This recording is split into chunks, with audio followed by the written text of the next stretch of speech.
Hello and welcome to the Apex Racing TV esports studio and our coverage of round 3 of the Apex Racing League GT3 trophy. My name is Sam Fitzpatrick and I have alongside me David Sampson, and we have 2 races for you tonight at the Daytona International Speedway. David, we've had a couple of longer races so far this season, 75 minutes for race 1, 60 minutes for race 2. I think this round at Daytona in particular, I think the 2-race format should work very well. Hopefully, 2 photo finishes for the race wins.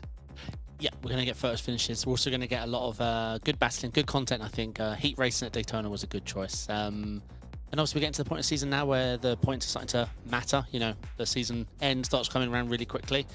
Iconic track, I don't expect anyone not to know it or know what the game plan is. Overtaking can be tough. Fuel element isn't going to come into play, or really tires. So, yeah. It's going to be lots of content. I think we had the discussion last time. I'm not a big fan of the fuel saving elements, and whenever we come to Daytona, it does feel like it comes down to the fuel. And last season we had this circuit on the Canda, and it was a 75-minute race, I think, because it was the day before the 24 hours.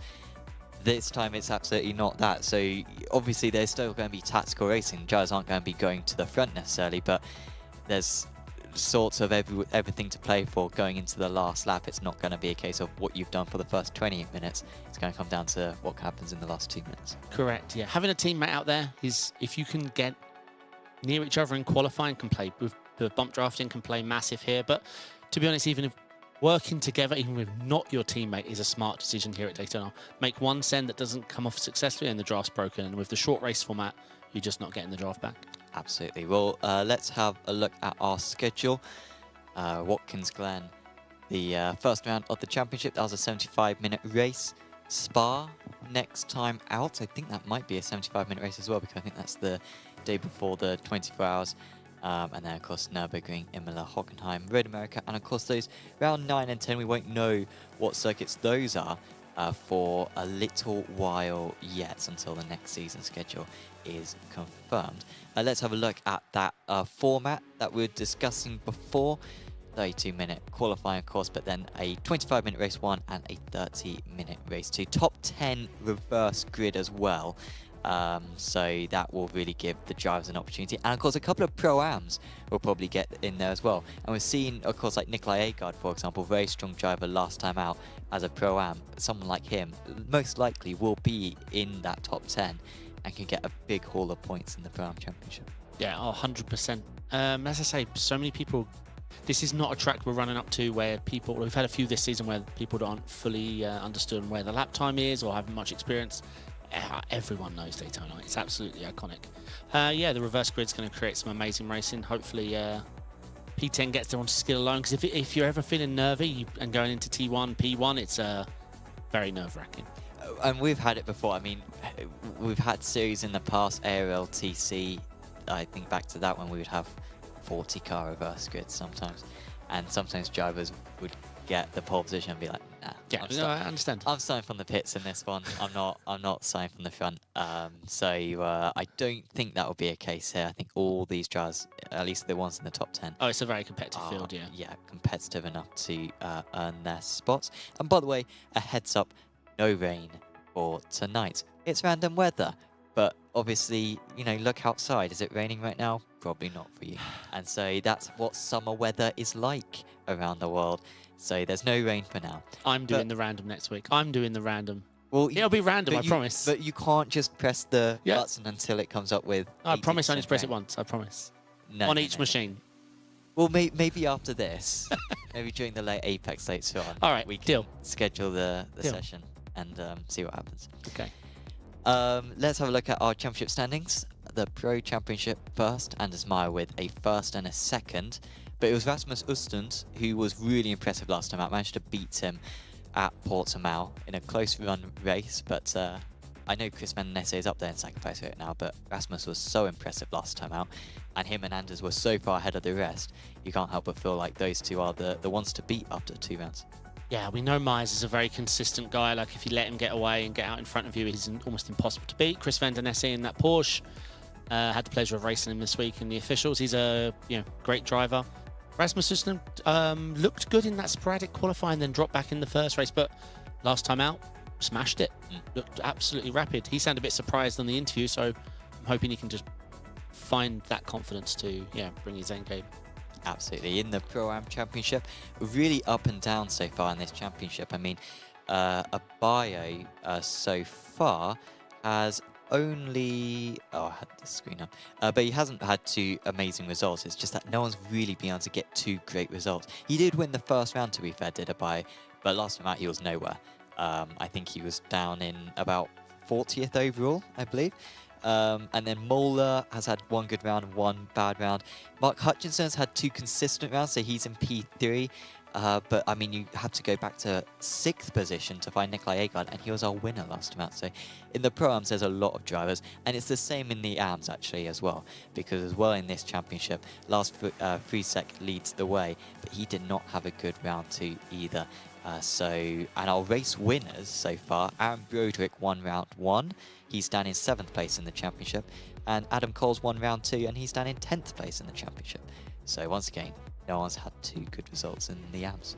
That's the good thing about these leagues and series. It's not about, a win is a massive help, but a win and a DNF or a win and a poor race is not as good as a 2 P3s. Exactly, yeah. Definitely the case, and especially, as you go down the order, it becomes more important, that consistency factor. And let's look at the teams as well. Racing Lab Esports did not have Eric Rousseff last time out, and yet they still lead the championship ahead of McGuire's team.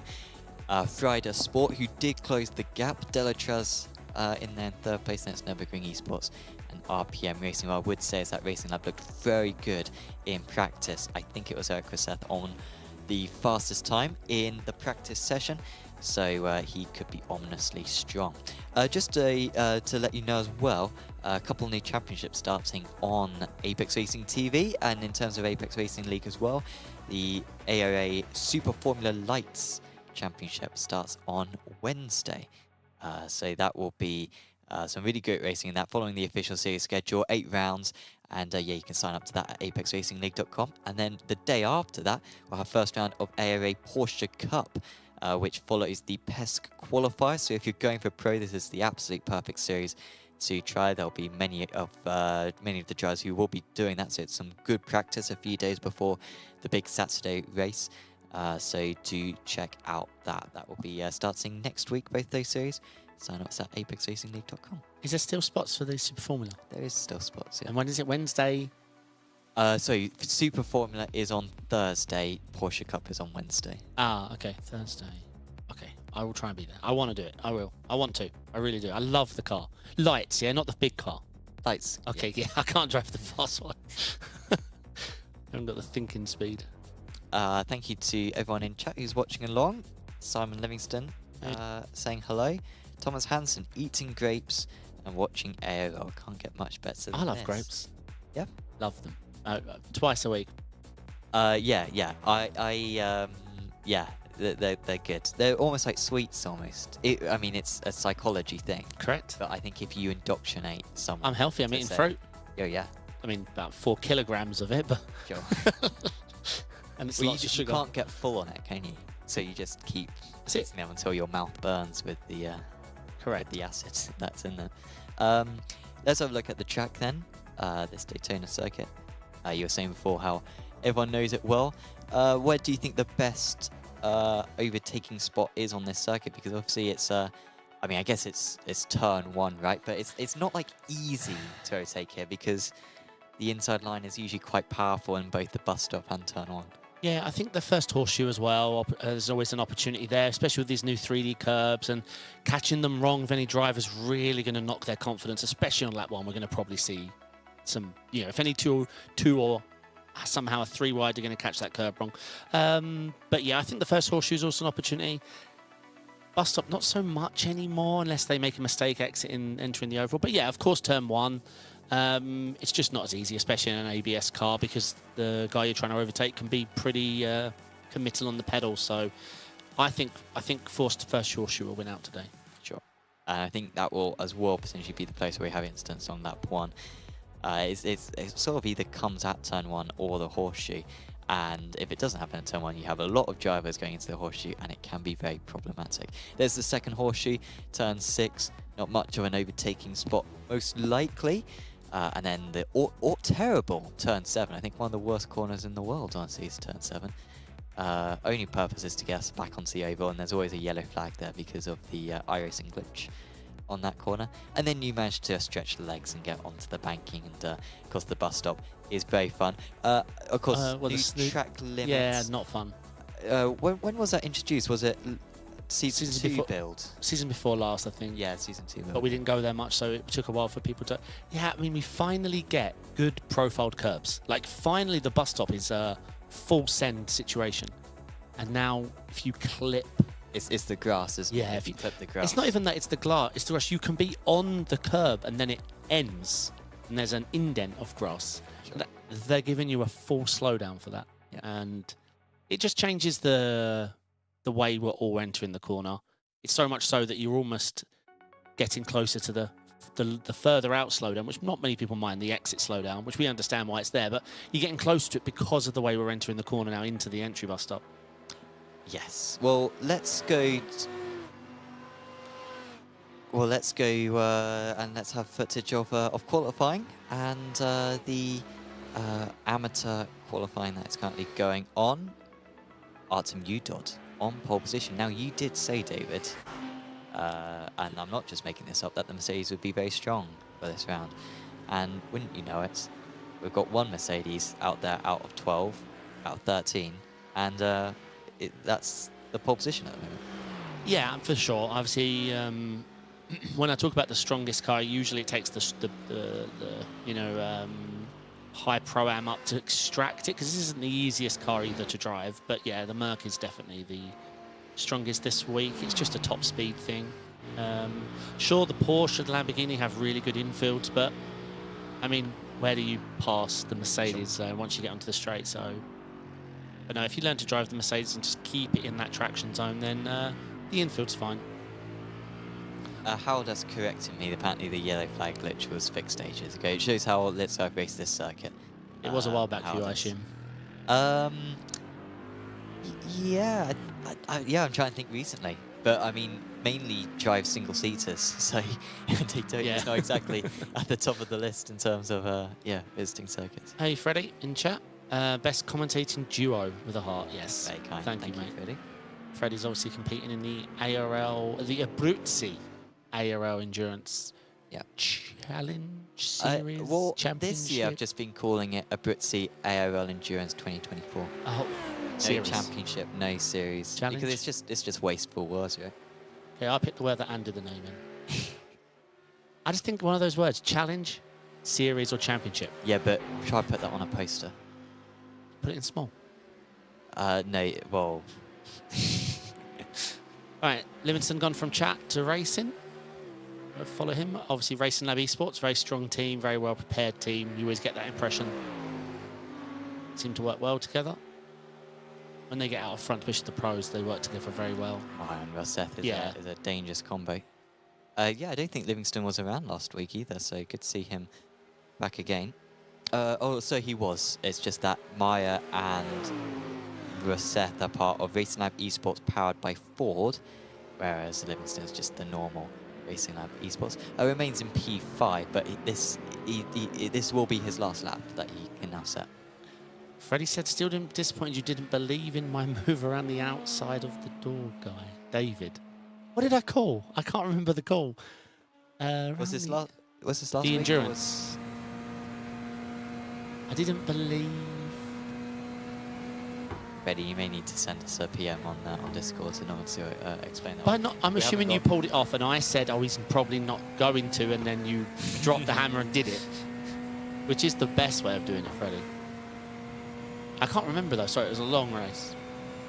But I'm always rooting for you, Freddie. So I was maybe just setting it up to make it look good. You said you was done. Oh, I must have been in a brutal mood. Hodgson with his last lap. Moves up to 7. Half a second off the best time. It is a bit unusual to see Daytona in light, I must say, but it does actually look good. I will admit. Yeah, we've had 2 weeks of it in the officials. We had the GT3 and IMSA, and I said the same thing. iRacing as well. So, well, I know this is for your league, but iRacing themselves usually put this in the dark. well, we always copy the official series, so yeah, seeing that the officials were in the morning. So you copied the copied GT, not IMSA. Yeah. Or you copy one or the other, depending on which it goes to, right? Exactly, yeah. You sport for choice this time. So on board with Artem, who does have that tasty 2/10 lead. No picking up no draft, but I guess that's not, even around this circuit, isn't going to get you that much time, right? Maybe a couple of tenths. Can you choreograph it well? Yeah, it's just iRacing draft things.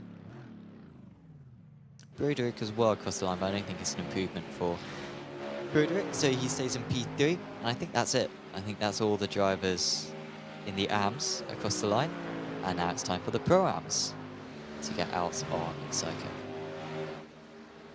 So we're eyes on Agard, because he's proper quick, isn't he? Well, he won last time out, did Nikolai. Very impressive performance. But one could argue Portsmouth maybe is a slight outlier in terms of it's a circuit that not many people know very well. It's a very technical circuit. I think the gaps were a bit bigger back there. Whereas this one's going to be much more about your racecraft. But at the same time, qualifying is important. I mean, Massively at Daytona, yeah, massively. You can't get stuck in a battle. Because even if you've got a pace advantage, it's not easy to make your way up because everyone's sort of fighting one another. And everyone's got the draft on each other. I had 3 photo finishes in a row at this track. 3. How many did you win? 1. Okay. But I was ahead on all 3. So that's the good news. Okay, Maybe sure. I need to be a bit more strategic, but yeah, I was ahead for all 3.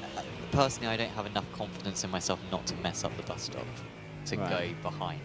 Like I'm like, if I'm ahead, then even if I mess it up, then I might still win it. If I'm behind, I need to nail the bus stop. On one of them, on the lap before, the lap before white flag, I started talking to chat about the idea of me making a mistake entering the bus stop. You know how the Verstappens would do it, and they all disagreed that it's unfair. I mean,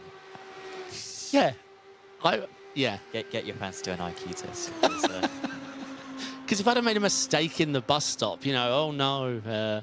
I mean, obviously, What's happening? I mean, I guess.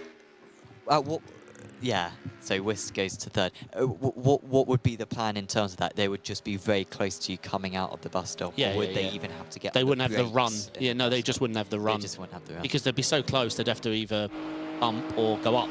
I mean, I feel like it's not unusual as Shuri goes to the top to maybe lift off before the bus stop, right? Yeah. And get them close. But no, I mean, I absolutely. If someone does that, you know, slow down the bus stop, then good on them. Give them bonus points. Yeah, it was fun.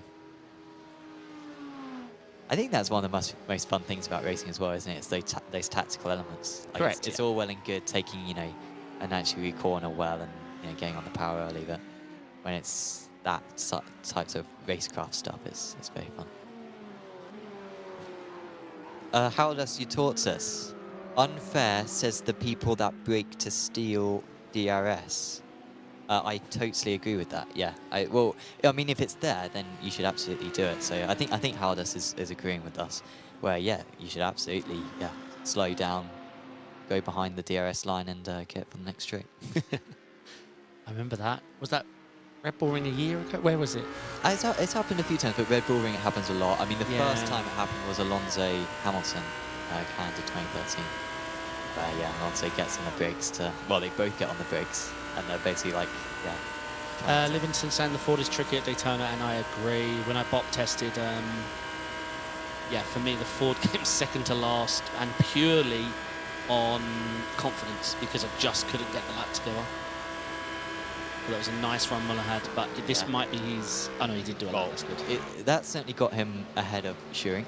Schuring may well improve, but yeah, that was a very nice draft. Eaton moves up to P5. Mickelson currently 17th.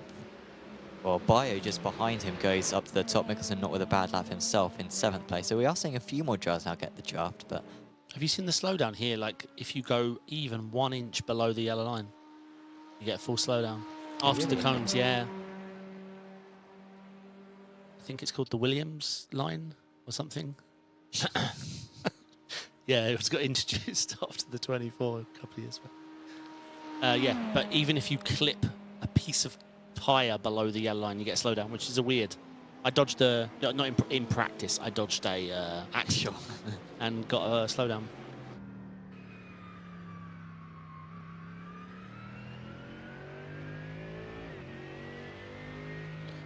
So Bio, currently leader of the championship. Very tight as well up top. And Agard P5, but Artem's time is holding him onto a P4 at the moment. Very impressed. He'd be chuffed with that at the moment. Yeah. Yeah, I think he's got a few Fords very close behind him as Djokovic moves up to P15. By the way, Adam Hedgecock. Oh, that was from Adam Hedgecock. I missed that one. Yeah. I don't think that's the best qualifying Adam's ever done. P2 in the AMs. Yeah, he Well, finally listens to me and switches to a decent car. Well, yeah, he was the one man who changed his car from round 2 to round 3. He was in the Mustang and he changed to the Audi. That's amazing for Adam. Talking of Mustang drivers, Eric Rousseff's in chat. Hello, mate. Eric's rapid.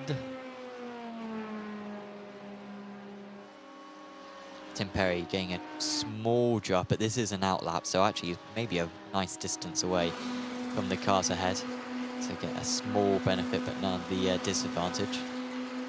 Well, that's if they don't make a mistake in the infield, is the problem.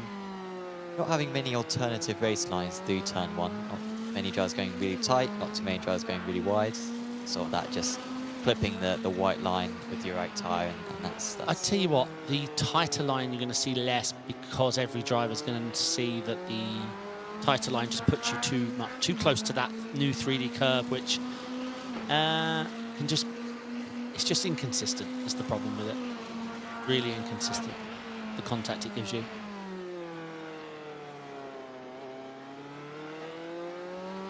Well done. Yeah, he finally is. Yeah, very good lap from Mr. Hedgecock there. Agard moved up to P4, by the way, now top of the Mustang drivers. This lap for Tim Perry, personal best sector 1, personal best sector 3. There are 5 sectors on this lap, albeit the last one is very long.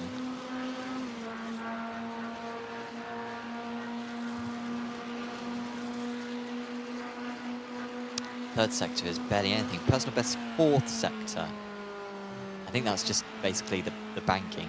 And then this final sector is the bus stop and then the run to the line. Wasn't perfect there from Perry. Maybe a little bit of oversteer, but pretty good. De Molina, by the way, moves up to P4. Yep, still a lap. If he can put that Porsche in a good position for quali, then yeah, the Porsche's not. It's very quick on all of the track apart from the straights, which isn't the worst compromise at Daytona. But unless you're, what I mean is, you have to nail your qualifying. Sure. You ain't overtaking most of the cars here without it. Wist moved up to P1. Robin absolutely flying. Is that a new name? Circuit. Wist. Is he new? Wist, yeah. Robin absolutely flying out to the... Oh, I missed your 9 out of 10 joke there, sorry.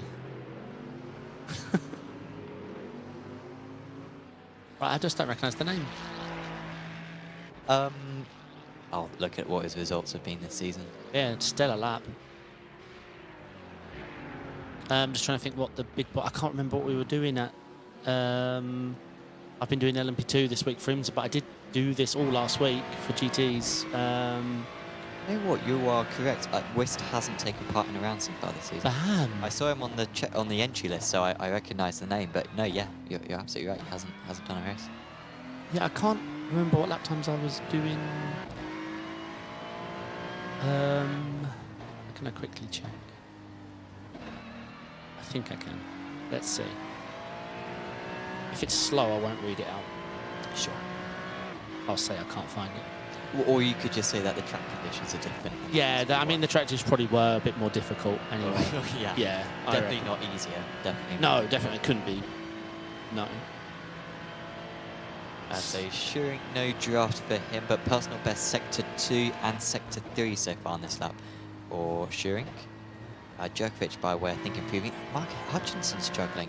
And in P18, he's actually the second slowest Pro-Am driver. Kevin Kittelman is the slowest Pro-Am driver, and he should certainly be up there as well. So Tim Perry, real nice time there to move up into P3. These are the last efforts being posted by these drivers right now.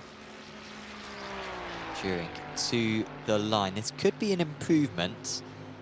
And he doesn't need to improve by a huge margin in order to get himself another place. What is it for Schuring? It is not an improvement for him. In fact, actually, he was 3/10 down. So, no offering there. And I think that will be it. Just Mark Hutchinson. No, he's done his Hutchinson. And Reece Saunders as well is done. So now it's time for the pro drivers. Oh, there you go. Thomas is right. The Merc won my bot with a 44.9 on race fuel. And the conditions were worse. So. Oh. Yeah. About 30 degrees more heat on the track. Degrees, so yeah. It's currently 38 degrees. So 68 degrees. No, it was 65. Yeah, you're right. 60. Yeah. With terrible wind. Sure. All right, so we're on board with Eric Rousseff. Oh, he's waving. Look at that. What a guy. Wonder if he can hear us. Well, he can see the light, I think. Yeah. Which indicates that his camera's showing. Or maybe he's just doing that every 20 seconds. No, I think he looked up. So we've got Chris Van den Nesse, Eric Trosh, Dominic Engel, Harold Tortas, Michael Hooper, Pierre Ubithu, Mark Lobet Delgado, Vin Glenn, Philip Ansel, Lucas Tailman, David Schilling, Eric Rousseff, Anders Meyer, Danny Neo, Joel Kleinecht, and Lucas Seidor. Any predictions for pole? I'll go for Rousseff. He should have won. Who was it who won last season? It was Rousseff won last season at this circuit, but Meyer lifted off on the run to the line, if you remember. Oh, to let him back. Yeah. And it was one of the Delachaz cars who fought them really hard right to the end. That's it. I remembered. That was in the night as well, wasn't it? That was in the night. That was a 75-minute race as well. A lot of fuel saving that day. I was going to say BAM. Yeah, both. There was lots of... Sure. Do you feel more tired when you're in a night race compared to a day race? When I'm driving, I don't notice the brightness level. I'm just focused on the next braking point or the car. Yeah, honestly, it doesn't affect me. It doesn't. I probably feel... It's quite nice in an endurance when the game starts to get bright. There is a nice feel into it for sure, but for a sprint race, I don't really notice it. Right, it's close at the moment. Quarter of a tenth separating the top three.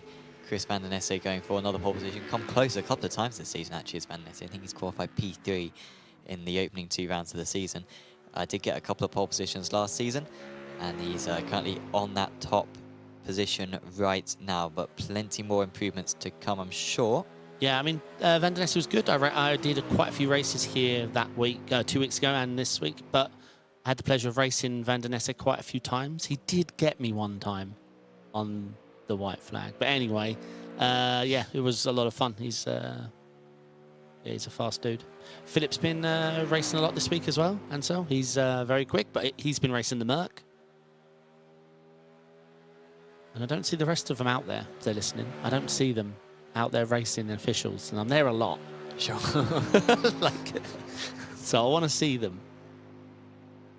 And I'm focusing on Agard there, how he's 3K. Yeah. Yeah.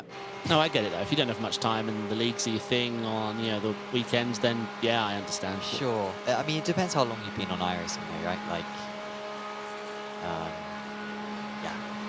If you're new to iRacing, yeah, it can certainly be lower. Hello, Alan in chat. Yeah, welcome, Alan. Jonathan Cook with some kind comments. No doubt I'll be giving you preference, Jonathan. And Thomas Hansen pointing out the track is very well lit, so it doesn't really matter if it's day or night. That is true. You can sort of fool yourself into thinking that it is day, because this is the one track on iRacing which I think is good at night. Besides that, I appreciate the extra visibility of the day, even at circuits like Spa and Motegi. But yeah, here it is very well lit. Yeah, something like the Nordschleif's a different beast in the night. Oh yeah, yeah. Well, teammate crashed before we got there, but so I wouldn't know. But I'm sure he can't hear you. Yeah, whatever apparently happened. He didn't even tell us how the game ended. Like, he's not even. He Is that right? We were watching Germany Spain before this.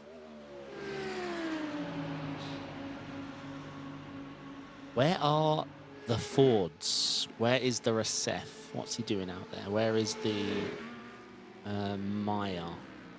So they've set 44 3s and 5s. They were very good in quality. I think they were the top 2 in practice, but they are not delivering so far in this qualifying session. It's still Vandenesse. Albeit, I think they've only made 1 attempt so far in this session.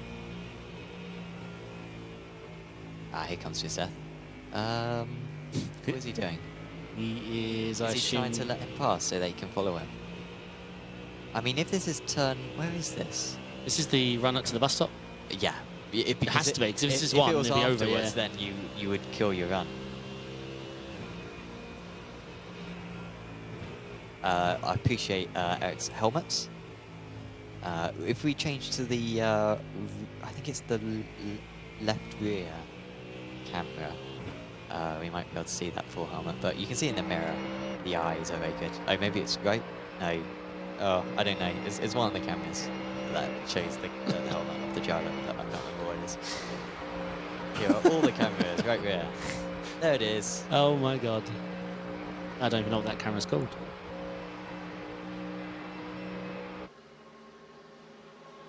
Are these fast laps or...? Hopefully they're ending fast laps, otherwise they're in Well, they were on out laps before. I don't know if they're doing 2 warm-up laps. Oh no, he's holding his line.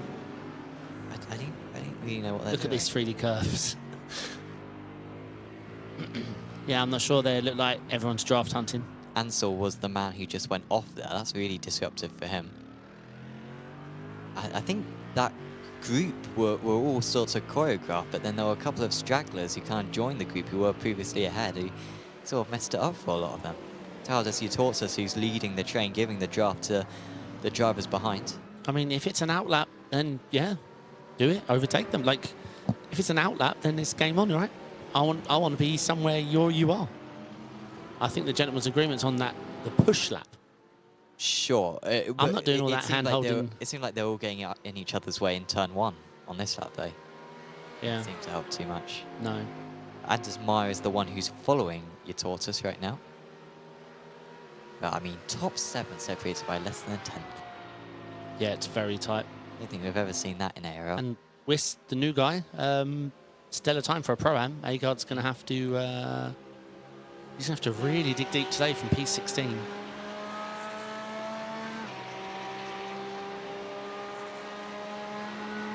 So this is a nice lap so far from Eutortus. It's also a good lap.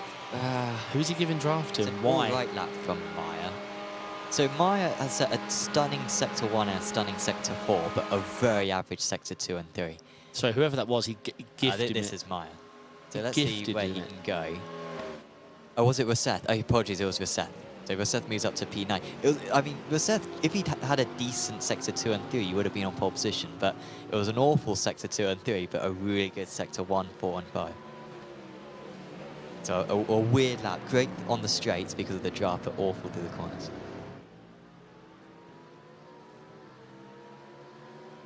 Let's see. I mean, Vandenesse, I say he looked good this week.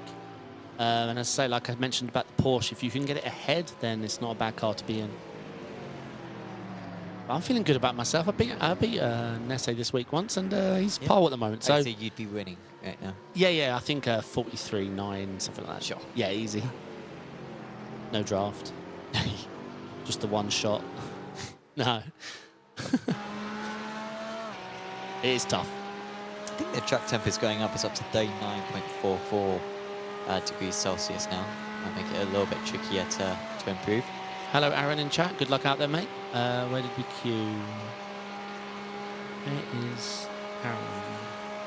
Roderick. P27. Schilling, by the way, goes to P18. He doesn't seem to be very comfortable on the circuit as Schilling. He's usually up in the top 5. So that is unusual to see for him. P3 in the AMS. Is that P2 in the AMS? Aaron is P3. P3. I'm sticking with my guns. Yeah, P3 in the AMS. Good luck, mate. Vandenesse with a little bit of draft here. This could be an improvement for Vandenesse here. It's a good lap so far. Is he going to drop below the line in 3, 2, 1? Yep. Could be a very good lap. Could this extend his lead? Is anyone else going to get close to him? It is an improvement. He gets into the zeros. That could be important. not many improvements. That was Roseth who was in front of him, but stayed in P9. Just never seemed to really execute that draft perfectly, whereas Van der Nesse was, or did execute it perfectly. He seemed to be in a great place. Anders Meyer not taking the draft. He's going by it himself, but this is not a competitive. I think that was an out lap, but he's not going to have time to complete this lap. Dominic Engel in P24. And he is one of the few drivers who can still improve. Philip Ansel as well, P2 man. He is out on circuit, but he's not improving. So, yeah, he looked strong in the officials, so that's why I picked him early on. I'm not sure what's happening to the Fords out there. Conditions maybe just not favouring them out there in queue, but we'd say Meyer and Roseth are slightly out of position here. And they probably wanted to be a lot closer to each other on track as well to sort of play the sprint strategy game. yes. So it's a bit of a, I'd say it's a mixed up grid because all the drivers near the front are very good drivers, but it's just a close grid. And the few hundredths of a second have. But Nesse blew that wide open. It was close for P2. Nesse, Sure, 10th and a half up now. Very good lap. Fantastic lap from him. His first qualifying, first pole position of the season, the man in P2 in the championship. And there he is on pole ahead of Philip Ansel. Great to see him up there for Fiercely Forward. Then it's Haldas Yatortas, Danny Neo, Robin Vist, top of the Pro-Ams up there in P5, and crucially in the reverse grid places. Then it's Maya, Trosh, Tillman, Roseth, and Abayo in P10. Of course, P10 will be reverse grid pole for race 2, so that's a really imperative position there. Mark Lobet Delgado lines up in P12. Then it's Tim Perry. Then it's Shurink, Ola, Ubithu, Demolina, Agard. A little bit of an underwhelming one there for him in P17. So too for David Schilling. I mean, those two have been seemingly locked together for the first 2 rounds, usually fighting for P4 and 5, but not today. Reece Saunders, Artem Udod was top of the amateur drivers in his Mercedes. There's Eaton, Mickelson, Carbonari, Engel, 24th. Jonathan Cook, Adam Hedgecock with a fantastic qualifying. Really good job there from Adam. Glenn was in 27th. There was Broderick, Ash, Hooper, Djokovic, Hutchinson down the order, Zilk, Livingston, Schwab, Hodgson, and then it is Friesek, Coles, Fowler, Guest, Backel, Kisselman, Wilt, Kleinecht, Seidor, and Joshua Syme, rounding up the 46 cars. Yes, indeed. It's going to be an exciting T1. Leader dictates the green, yeah? Yes. They sort of just make it up. There's no start zone Okay, yeah, that's established by us. I think it's pretty much official series rules. Trosh has not taken the grid. Oh, a shame. Should have started in P7. But Eric Trosh for Nürburgring Esports didn't have a qualifying banner. I think he is the one man who doesn't take to the grid. Ah, what a shame. Yeah, see him tumbling. What a shame. The 2 minutes to just knock down. By the way, it's just gone even 2 degrees warmer. We are getting closer and closer to midday, so it's up to 41.5 degrees Celsius track temperature now. Yikes. That and a short grid, it's going to be an interesting T1. It is. Maybe if it was a longer race, some patience could be afforded, but it's just a 25-minute race one, this. Yeah, full lob. And so the drivers, particularly if they're not in the first couple of rows, they will be wanting to make some moves right from the get-go, particularly in looking out for guys like Anders Meyer and Eric Roseth, maybe Lucas Tellman as well. All drivers will feel like they've got a chance but are on the outskirts of the top 10 for this race start. The Porsche safety car will pull in almost at the last moment. Freddie supporting Philip, obviously fiercely forward, as we're getting ready to go green. So here we go, Van der Nesse puts his foot down and away we launch. It's a decent start for Ansel. He might hold on to P2, but he's going to have to really work for it. Great start for Roseth and Delgado. There's been quite a few shifts, a few rows back on the grid. Some drivers getting a very good launch, and in the end, Yatortas was able to move up as there's a big collision in the background before they even get to turn 1. 4 wide, probably heading down in there. and there has been some big problems. But it's turn 3, that's where we can really see some issues, particularly on the corner exit. Watch out for any 3 wides, and there is some contact. We've lost We've Talman. maybe got Talman Yeah, round, and he is making contact. And well, he reversed off the line, but someone went deep and he got hit. So it was unfortunate. He did reverse the correct way. It's just someone went off. Really good braking by ARL GT3 into T1. They're getting the job done with Philip as well. Philip had that, I think, honestly, but GT3 was brave enough to go deep on the brake, knowing he'd get it stopped and not hit Van Dennisay.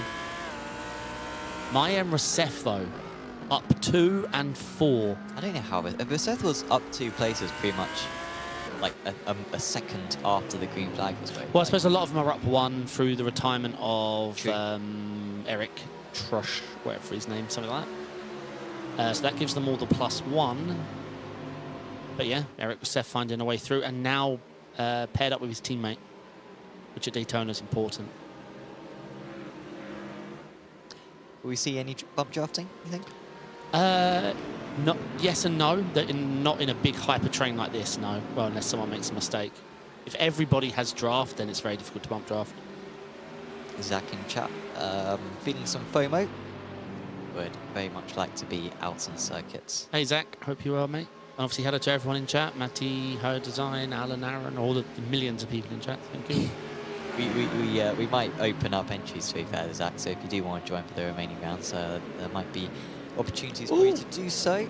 That's getting very close, and that's going to be a position game for sure, but Obithi's going to try to come back. Not a good start so far.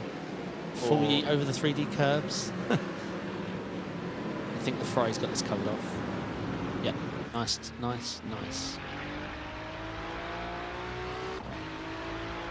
I noticed, Matty. I always see you there. Sorry, mate, in chat. There are no gaps more than 1 second, all the way down to 29th place. They're pretty much all in a line. Yeah. Varying amounts of grip, draft. So, in fact, as I say that, Abayo and Delgado, a little bit of a gap forming between 8th and 9th. I don't think Delgado made a small mistake. Yeah, sure. All right, replay's coming in. Let's see this T1. So yeah, if you watch GT3, see if we get it. Really deep on the brakes and nicely executed, actually. Put the fear of God into Philip. So Philip just hugged it around the outside, trying to just make sure he maintained it. Oh, as he picked up a little rear left knock there from the Mercedes. But it looks like his car's okay. Oh, there was Yikes. one car who lost it earlier, wasn't there? Yeah, I don't think he recovered from the... Oh. So Lucas Tillman was the one who spun off. Oh. Yeah, I mean, it looked like whoever tangled with Talman just kept his throttle in, which is a big no-no in my mind. Let me see. I think it was Robin Bitts. Wasn't it? It wasn't as bad as it looked, actually. Oh. Ah, so this is what happened to Moller. Oh, very common mistake. He will on the grass there. Well, the grass is grippier than tracks like Silverstone, so I don't know how you lose it like that. I'm not sure. Yeah, I mean, grass is so grippy in iRacing. I think that was Mark Hutchinson. Sorry, Adam Hedgecock who got involved. Oh, slides for Neo, was it? Yeah. Wow, he almost came on bundling in there and totally lost grip. Fortunate that he didn't hit anyone, and now he needs to it takes be careful ages. on his rejoin. Oh, someone else has lost it. That's Mickelson. It looked like, yeah, you're right. Alexander Mickelson. It's going to be lots of replays. It's weird, I didn't think there'd be accidents in a 46-car grid on a 25-minute race at Daytona. You wait to the reverse top 10, then we got content. Like I mentioned about the Porsches, if you can get the Porsche in the position, it's going to be great for this race, especially when there's not many Mercedes out there. And GT3 and Chris pulling that off perfectly, because it has such good traction on the infield, the exit of the oval, and yeah, it's just from here to T1 that it suffers. But there not being much draft, and as the aforementioned good traction, then yeah, they're still quite tricky to pass. Good on the brakes as well. As we're going to see a 2 wide here, is he going to send it? Nope, he's just trying to cover off the vet of, that looks like the Nürburgring esports livery. Yeah, Glenn. Vin Glenn, yes, yeah. Because your pick for the Pro Championship. England. Oh, yeah, of course. That feels like a lifetime ago. Some bump drafting out there. You always want to be bump draft by a Mercedes. Look at that, free ride. These guys have lost a bit of contacts to the guys ahead. Bist They're fine. Lost 6/10. The Audi's, apologies, 3/10. Audi's traction through the infield and the Mercedes pushing him down the straight. These guys are set to catch that back up. As long as the Mercedes driver's good. Van der Nesse now 1 second clear as the lead. He's just edging out that gap ever so slightly. Good start, by the way. A few really massive gainers. Agard up 7, Schilling up 7. That's sort of what we had expected. UDODS, top of the Amjars, up 8 places overall. Carbonari up 10. Tim Perry starting to lose a few places. He's now down 3. He's down to 15th place. Livingston up 12. Kleinecht and Seidel started last and second to last. Up 20 places now. That's crazy. 20 places in a 25-minute race. I mean, I think that instant just before turn 1 on that one really did affect a lot of drivers in the midfield. Where's Van der Nesse sitting in the championship? Do you remember? Second. This is going to be great for him. Oh, that's very wide. Yeah, he's done. He's cooked. He's cooked, mate. Bye. Bye is not wasting time with that. And that means it's over now. That is the Daytona way. I had 2 races in a row where the guy in front of me got a slowdown, and that's all that was it. That meant I'm now no longer in the draft train. Thanks. Yeah. I got a position for it, but I spend the next half an hour just fuel saving. As we can see, Tortoise is a bit of a slow car in the straight line. As you see, the 3 cars really gaggled up on him on T1. But I'd say the Porsche's got incredible brakes. And here is where it will stretch its legs a little bit on the infield. It's very easy to just get the throttle down. Just seen a little bit of too wide action. Looks like the Mustang's going to get this done on the Porsche. But no, he's gone too far into the Audi. Unbelievable. Unbelievable. And Eaton was the one who spun round. Reece Saunders unfortunately got tagged as he made evasive action. He had that. That was a good move. And then thought, I can get 2. Sure. Which we've all done. But yeah, just the act of being on the inside of that corner, rather than braking late, just move over towards your opponent a bit. Make their horseshoe longer. Make them go wider. Make them have less traction. Like the Porsche is doing there to the... Oh, it's actually going to lose out though. But yeah, like the Porsche was trying there. Just make them go the long way around and focus on your traction. Seidel now up 24 places. Yeah, impressive. I mean, if you keep them going like this, if you get a reverse good pole, he is... Is it top 10, right? Top 10. Well, it seems like there's a bit of a gap. Schurinck and UDODS. As here comes Kleinecht's back. Oh, he had a bit of a bump on the Merc. Oh, this is not going to help you with speed, guys. But what is in that Ferrari that you get passed by a Porsche in a straight line? Like, what is that Porsche running? I think he's running like 2 wing. What was there a bump from the Merc? Mate, oh, if there's a bump from a Merc, then yeah, you're Formula 1 speeds. Yeah, it must have been. Look at the Merc speed, by the way. Look. Draft? Draft? I need draft. Excuse me, everyone. I'm coming through. Mind. Look at this. Look at this. Obviously, but the Porsche has incredible brakes, though. Oh, Merc's done it. That Ferrari does look like it's carrying a wee bit too much wing, as the Porsche's lost out there. Yeah, a bit off camber as well, and he spins it into the inside wall. He's all over them. I mean, it's almost as though he's got a delaminated tyre or something. I mean, that car is... He is running... wheel steering right there. 5.7 wing, that's my guess. Which is just not the call. It's quick, it gives you a bit more of that back in a straight line, but you're also hurting the only thing that's good on your car, and that's good traction. Okay, some more replays coming in. This is the Neo speed. Ooh! Just, yeah, so I said about the Mercedes, it is very quick, but yeah, he's just got too hard on the brakes here, and surprised no one got caught out there. This is Adam. Adam Cole's old race winner in the ARMS last week, not having such a good time of it tonight. Kevin Kittelman there. Low wing Lambo problems.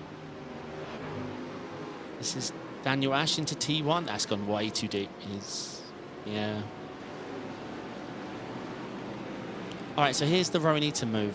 Yeah, I'm just not sure. Yeah. I didn't think he was even trying to go for the move though, right? He was just Maybe. missed his. Maybe just looking left, making sure he outbroke the Porsche. But I say he didn't need to. It's a shame though. But yeah, it doesn't look too much like he was actually going for the double overtake. Something's trying to race a Mercedes in a straight line. Lebet and Udod, is this? Well, it's the Mustang which wins out this time. This is for a reverse grid pole because Schuring is very close behind. Schuring up 2, Udod up 10 now.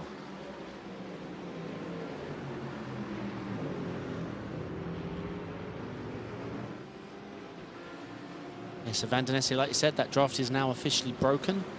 But I think that's more to do with your Tortoise having to defend off the likes of Ansel and Meyer and that push. Because it's a very fast train behind him. So if he's had to cover off a few times, then that's it. The draft's gone.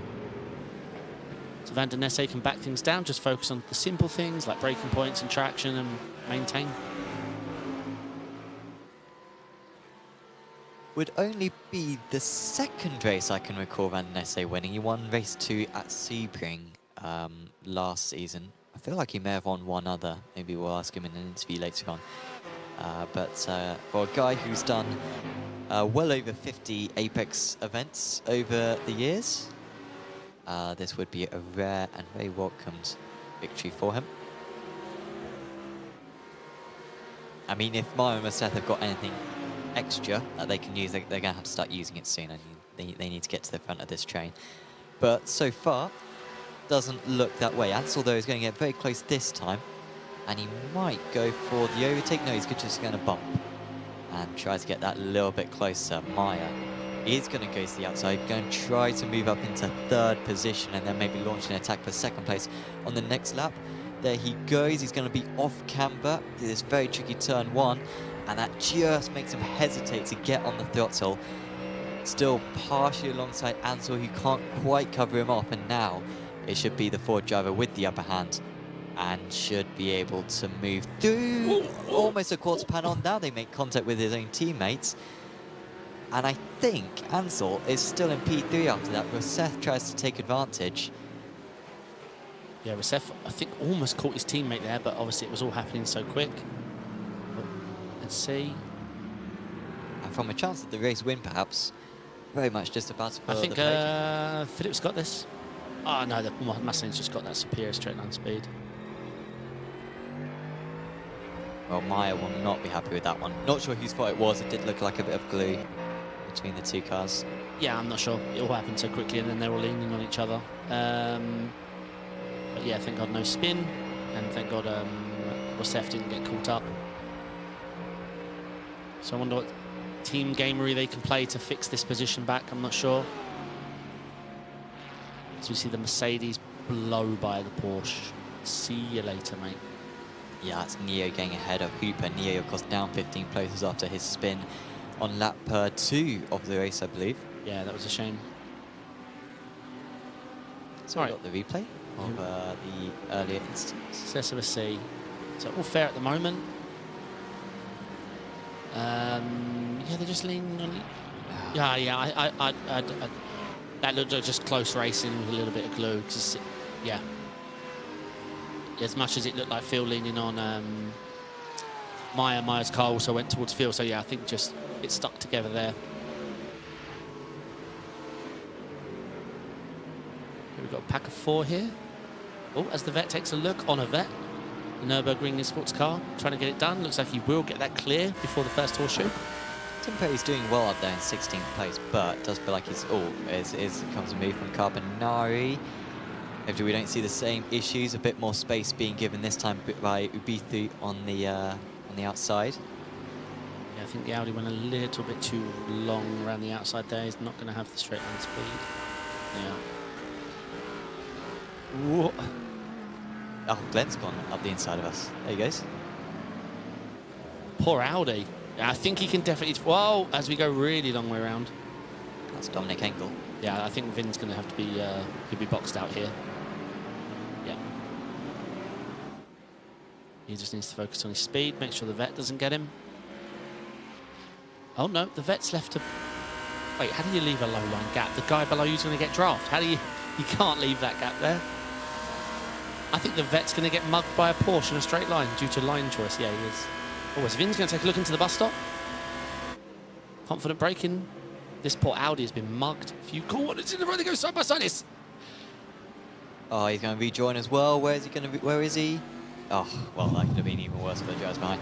I mean, that's just, I think, an unnecessary fight going into the bus stop. Always going to compromise their line, being under pressure from the cars behind afterwards. For Vin Glenn, after a strong run, he was up about 15 places there, was Glenn, but he's back to where he starts now.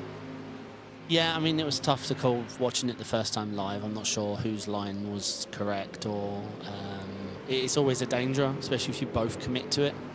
The slowdown just creates that more awkward line into the bus stop now, where we're coming in late sort of diagonally. It's not as shallow anymore. With that, just means it's not as easy to go door to door. Mert needs to be careful that the vet doesn't block up inside and he'd lose out on the exit. Let's see. Can the Altitude Esports guy here take advantage of the Mercedes? And he may well do. Yeah. Let's see. I think he's got the covered the next corner, but still, you open your door. No, the vet's tucked back in. Still something to be careful of. Well, the Mercedes is wiggling around out there. Lovely view of the action, though. Riding on board of Mona. Yeah, this pack goes all the way back to Jerkovic back in 23rd place. I think that may have been Josh, who, of course, started last in this race. He had a qualifying ban, and so, yeah, could not take the...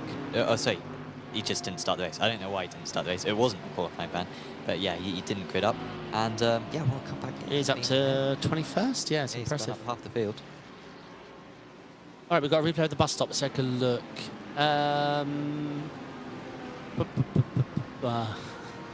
It's almost as though it's not a corner that you should go too wide at. Yeah, I'm not sure. I mean, racing incident, but maybe the Audi just... Oh, change for P3? 2? Sorry, I saw something happen. Yeah, your tortoise having to defend here from Recef. Yeah, Recef is on the charge.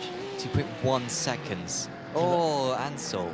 Yeah, I mean, this is the problem. What I just mentioned about the move the Mercedes made. Now you're going to have to defend all the way down, but the Lambo's just not going to have it. It's going to have to tuck in. But if you can compromise the Ford's line, which he doesn't manage to do, but I think he's just tucking in, trying to be smart here. But this is why Van der Nesse is able to pull the gap. These guys are battling hard.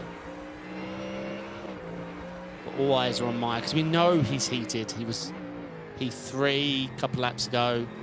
I thought it was just close door-to-door racing between him and Phil, but, you know, I understand Ans's definitely not going to feel like this, because I would feel like it. We all would. If someone touches you and causes anything in your race, you're going to blame them. It's just a fact. You never think, oh no, he was probably being fair.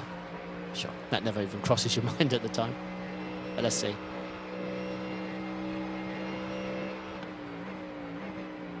Well, the gap is 0.3 of a second going into the bus stop between your Tortoise and Recef. It actually opens up slightly through the corner, but now Recef can start to close the gap, and this man Anders Meyer's got a very, very good view of it. With the gap now at 2.4 seconds to Van der Nesse, surely this is just about for best of the rest position. Van der Nesse took it on pole position and immediately started building that gap hooper. You can just see on the Recef has gone for a run around the outside here. Here comes Recef, gets his car momentarily ahead, but he's not fully ahead, and now he'll be off camber through this next turn one. And Philip's gonna... Ansel tries it, and now this is the opportunity for Meyer to launch an attack himself. Well, around the outside in the horseshoe this late on with dead tyres is not an easy feat. There's not much traction out there. You've got the longer line, you're on the throttle later, it's just difficult. Good sounding car, isn't it, that running on board? It does actually sound really nice. Not much else I like about the car, but it sounds good. No, I don't know, maybe I'll fall in love with the Mustang in time, but to me it just doesn't feel planted.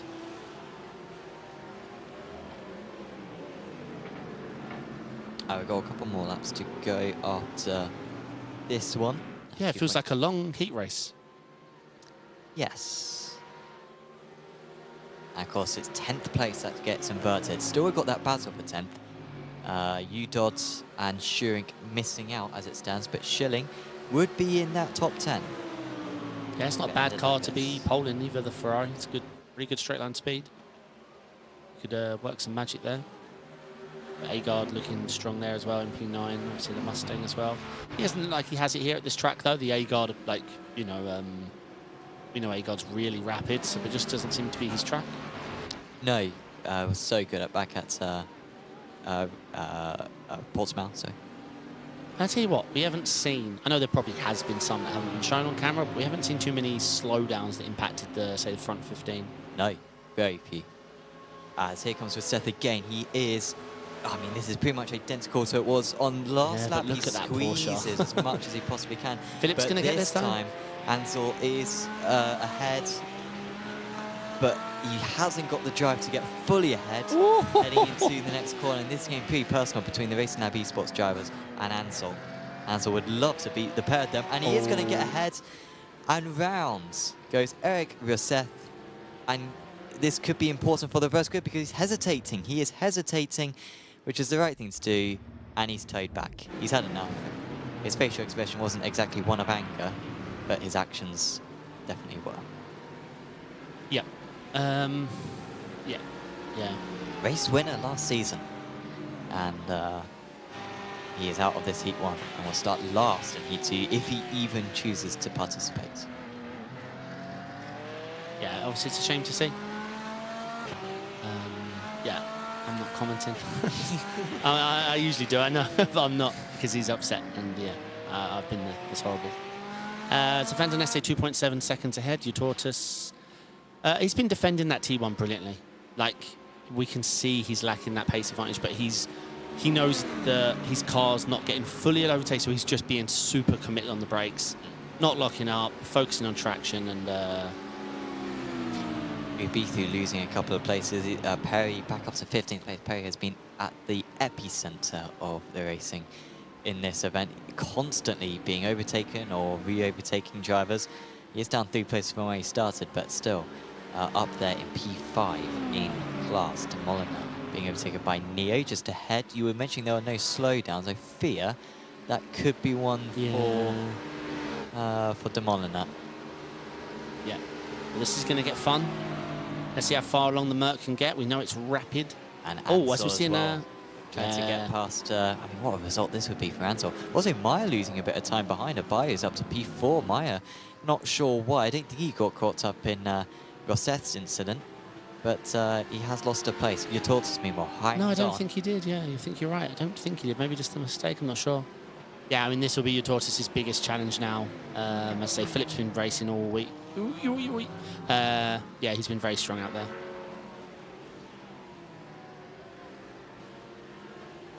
But yeah, I mean, Utortus knows very slow, and I think he knows what to do. But he's now facing a car very similar to his in.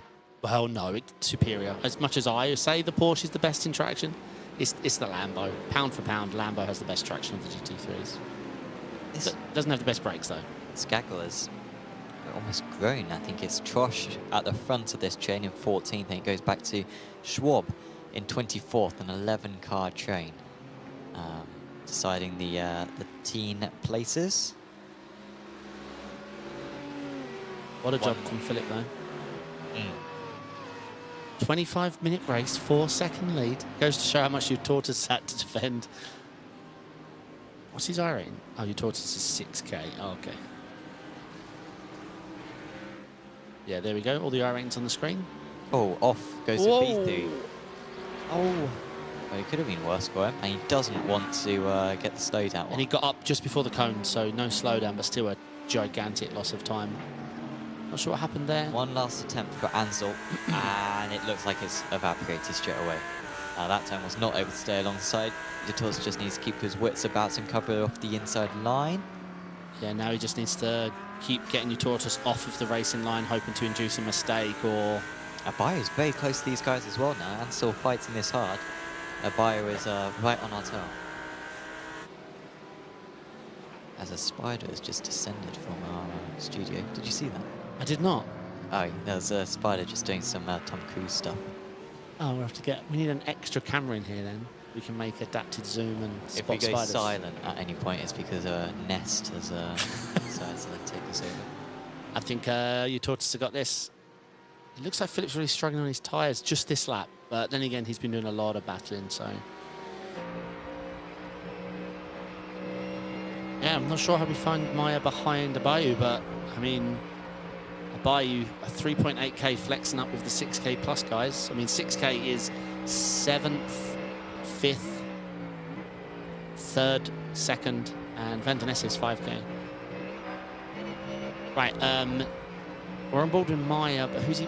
Abayu is not clearing Abayu. It's not The only change which we could see is Abayu and Ansel. And honestly, with the Merc, I know Ansel's got draft from your tortoise, but let's see. I don't think it can still be close. Van der Ness wins for the first time this season. Close to the gap in the championship lead. Abayo's going to get it close, Not close, but he has to settle for just the Pro-Am win. It will not be an overall podium for him. Agard, though, does get Lobet Delgado. Good effort from him there. And Schilling was able to get the reverse grid pole. UDOD comfortably within it in P9 due to the issues for some of the drivers who were ahead of them earlier in the race. And Eric going Eric up to the the line. 13th, by the way, from not gridding. Amazing. And yeah, Cook was able to get Ubeath. No, yeah, Ubeath did not cover off the inside. So where did Agard? Oh, Agard finished well inside the top 10, so he'd be starting 3rd on the reverse grid. Yeah. Yeah, under the radar, wasn't it, for Agard? It was, yeah. It wasn't a good qualifying for him, but he managed to get through all the instants, and yeah, will be P4 on the reverse grid race. Great race. Really enjoyed that.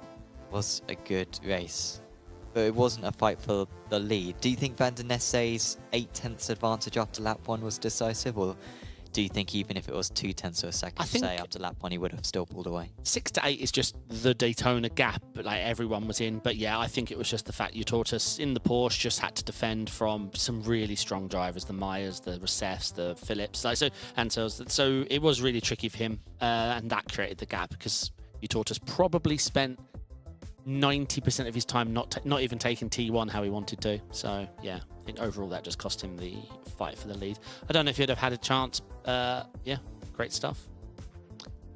It was. Let's have a look at the final standings then.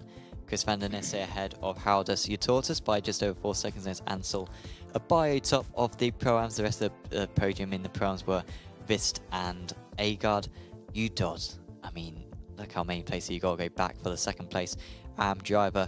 And of course you do score points for your overall position, so UDOD will be rewarded for that after a bit of a tricky first couple of rounds as well for Artsum. Really good to see him right up there. Livingston was second out of the AMS in 18th place. Third out of the AMS was Marlon Schwab. So that's going to be some big changes in the Amateur Championship. I think it was 3 sec he was leading beforehand, but he would have lost a few points. How does your Tortoise saying holy S? Yeah, impressive defending, mate. Impressive. Yeah, hopefully it's not too warm where Haldus is. I think he's from, oh, I should know, Lithuania? Yeah, Lithuania.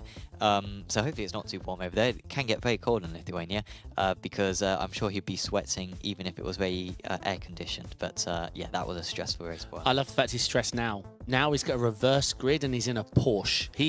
This is Trouble Town now. Sure. Like, yeah, he's not going forward, so he's going to defend going backwards. It's going to be very tricky now for the Porsches. It will be, of course, 10-car reverse grid for race 2 coming up in a couple of minutes' time.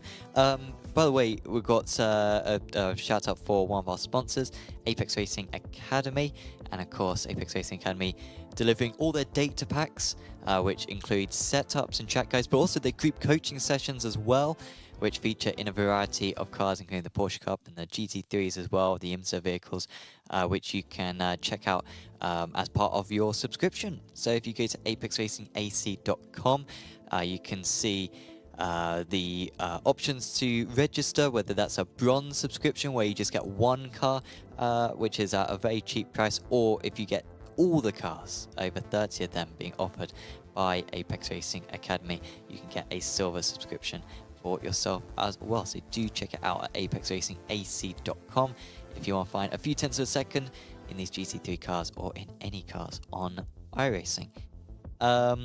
So yeah, with that reverse grid, do you think we might see the pole sitters from this race, 10th place from race 1, perhaps holding on to that lead, the likes of UDOD, or because UDOD's in a Mercedes, so maybe will be tricky to overtake, or will we see the established front runners make their way up? Obviously, there is a skill jump with a few of them out there, but I mean, Abayo finished where in the end? Abayo will start in P7. He finished in 4th. Yeah, like he's definitely going to be one to watch. I feel like he's going to be one to watch in that Mercedes starting 3rd or 4th, where it is. But yeah, obviously we saw with the likes of Philip moving forward and fighting in a Lambo. Yeah, it's all to play for. It's just tough at Daytona. You've got to get through that first lap and then take your opportunities. It's up to 47 degrees Celsius now, track temperature. No, it's just gone down. It's an iRacing thing. 44, still higher. It's gone up by about 10 degrees since the start of qualifying. So getting slipperier and slipperier out there for the drivers. Fortunately, they've not got too much tyre wear to deal with because this race is just a half-an-hour one. David Schilling on pole position did not look like it was going to be Schilling's day whatsoever earlier on. An established front runner from the first 2 rounds, but he qualified well down the order earlier today. However, he finds himself on pole position for ADX. Then it's Artem Udod, top of the AM drivers in 2nd. Delgado, Agard, Vist, Maya, still championship leader in 6th place. Then it's Abayo, Ansel, Tortsus, and Van der Nesse in 10th place. The rest of the order are just the finishing order from race 1. It's going to be a fun one. Half an hour, you say? No, and no restriction on fuel. No restriction on fuel. Okay, so drivers, if you're listening, make sure you top up your tank if you've got a R1 and R2 dock and you were saving it. Because I've been there. Lucas Seidor has not taken to the grid. What's going on, Lucas? What's that about? Kevin Kitzelman also not taking to the grid. I think Kevin may have had a lack of practice. I think he might be done with today. And Joshua Syme, who I don't think even did qualifying, he's also not taking to the grid. But I do think we have Rousset taking to the grid, so he's starting down in 42nd places, Eric Rousset. Lucas Tellman starting from 41st. Mola from 44th. All very competitive drivers who will be storming their way up. Yeah, so perhaps when he got on the grass and he was taking his time to rejoin, perhaps a meatball came up and he realised with a few laps to go it was pointless. Maybe, yeah. Yeah, shame to see. Okay, so Udod's going to take us into T1, well, as long as he doesn't wait till green and miss it. Okay, so Bayou is in 8th. Van der Nesse, yeah, this is going to be a fun battle. But it's nice to see Robin West. Yeah, he's only what, 3K driver, and he's been looking strong all day. Really strong all day. Strong qualifying, only a couple of tenths off pole, and absolutely delivered in race 1 as well. Let's see how far he can get up. Let's see who can take the second race win of the evening. David Schilling for ADX Racing Esports has control of the field now. And he holds, and now he accelerates, and he's a very, very good launch. Yeah, Udod was sleeping, I think. Udod did not get a good start. Delgado will be alongside him, and surely with the better line, that inside line is so powerful here at Daytona, and he's going to get alongside him from here on in. It will be easy for the Mustang to be able to get past. 3 wide, and we're getting into the I think he got into the wall. Yeah. Into the tyre bale, and we've got a driver very still on the inside. We've got bits of car flying across the circuit. Drivers trying to spread, and now we've got a spinner as well. That's maybe Mark Hutchinson, who I think spun across. Yikes, yeah, it looks like Rowan Eaton got caught up in that. Tim Perry, Patrick Will, Aaron Broderick, Lucas Tauman. I think there's lots of positions shuffling out there. Yeah, many changes. That good start for Dane Neo, by the way, from 14th up to 10th. We're running on board with the man who's just ahead of him. Chris Van der Nesse, who looked to go to the inside. He's actually got a bit too much grass there, as Van der Nesse. And he's got Neo trying to attack at the moment from behind. He's up 1 place so far, is Van der Nesse from his race start, as if he can get into the draft. If he can get Neo to work with him, these guys can go to the front. Well, Neo is... But Abayo's their big problem. Here comes Neo. Neo's not holding back at all. He's just going to go for it. That is not going to help Van der Nesse's situation. Is Van der Nesse going to fight it? No, he realises that he's got to wait behind. Yeah, holding back nothing right Yeah, now. he's flying. What an entry to the bus stop there. Oh, this is late. Okay, he backed out. That's Mark Hutchinson. I did think that Hutchinson may have been the one who crashed out earlier on, but it was not, because Hutchinson's up 11 places from this race start. Eric was set up 16 places in a lap. Phenomenal work there. But yeah, the casualties, you mentioned a few of them earlier. Cook, Schuring, Saunders, Broderick, Seidel, Tellman, Tortoise. Big shame for Tortoise. Danny Neo up 5, Philip Hansel up 3. And obviously Udod was a little sleeping at the start and didn't get the run into one he needed. Oh, look at that from the Porsche. Is that Van der Nesse going to have to take a look down the inside? And does. Oh, he's being lent on though. Okay, it's fine, because even though Eric has got the run in the Mercedes, I think the Porsche will be able to hang the outside and keep the inside for the following corner, and he does. But that Mercedes does make it difficult for you. And this is the problem. Van der Nesse, like we say, he's quick, but in front of him is Udod and Abayo, always missing the front of his car. Angle off. Yeah, he's going to realise pretty soon he's quite slow in a straight line. All I'm saying is Van der Nesse is surrounded by the Mercs, absolutely surrounded. 2 in front, 1 behind. If he can just get one to work with him, them 2 could be very quick. Jonathan Cook, I went when my teammates went and got black flag. I mean, I think the way that it decides it usually is that if you pass the driver on the row in front of you on the inside. Yeah, if you overtake the row in front of you on the inside. Yeah, you get the penalty. So shame for that one, Jonathan. Eaton passed Guest. This is one of the stricter tracks. Any track that's also used on an oval is stricter. I found in the past. Sure, yeah. Daniel Ash was the man with the slowdown there. Abaye and Nie. Look at the straight line speed, and he's going to go for it. If he can just get alongside, had to let out the brakes slightly there just to give himself a bit more speed, and he's done it. Delgado, by the way, has just moved up into the lead past Schilling. And there's an issue ahead. Oh. And it's 3, maybe 4 of them involved. Yeah, the other Merc as well. Udod, I think, got involved as well. Neo was one of the late additions. Can't go. And even Ansel was involved in that somehow. Yeah, we'll get a replay of that. That looked interesting. Well, I was just about to say, any one of the top 10 could win this race, because they were all separated by about 2 seconds, and now we've got 1.1 seconds between the top 2 drivers. So Eric Rousseff up 23.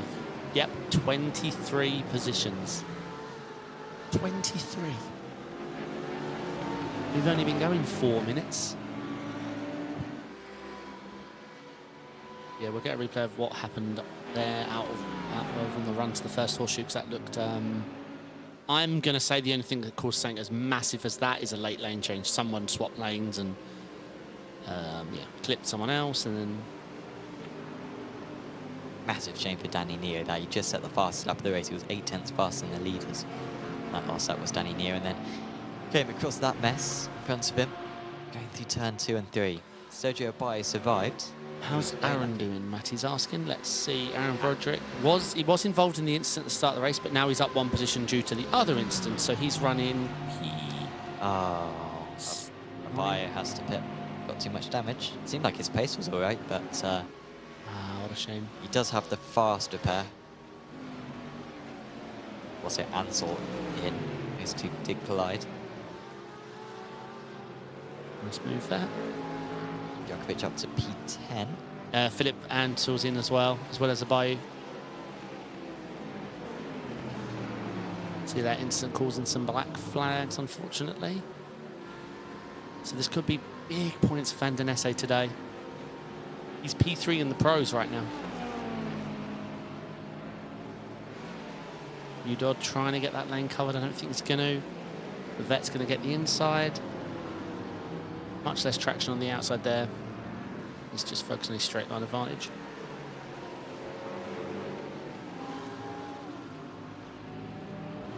Yeah. Do you think Mark Lebec can hold on to this? Where did he finish? Was it like 7th? The gap is coming down tremendously fast. It was 1.1 seconds the last time I looked, and now it's less than 0.6 of a second. So Meyer and Agard will be with him, but it might be a 2:05 because Vista's 3.2 seconds off. Van der Nesse is going to have to really tap into the pace that he demonstrated early on in order to make some progress on that. He's not necessarily in the cards. Bro, looking at Eric's pace, it's a tragedy he didn't grid on the first race. Tragedy. Yeah. I mean, he started last in the first race. Now he's running P6 in this. That's. I mean, it's basically taken him 31 minutes to get from last to 6th. Yeah, good way of putting it. Right, let's look at the replays. Here's the race start. As a slight sleep in there from P2. Not major, but enough for the lob down the inside. Track out, increase your corner radius. And that's all she wrote. Yeah, it was a little bit further behind that, though, a couple of issues.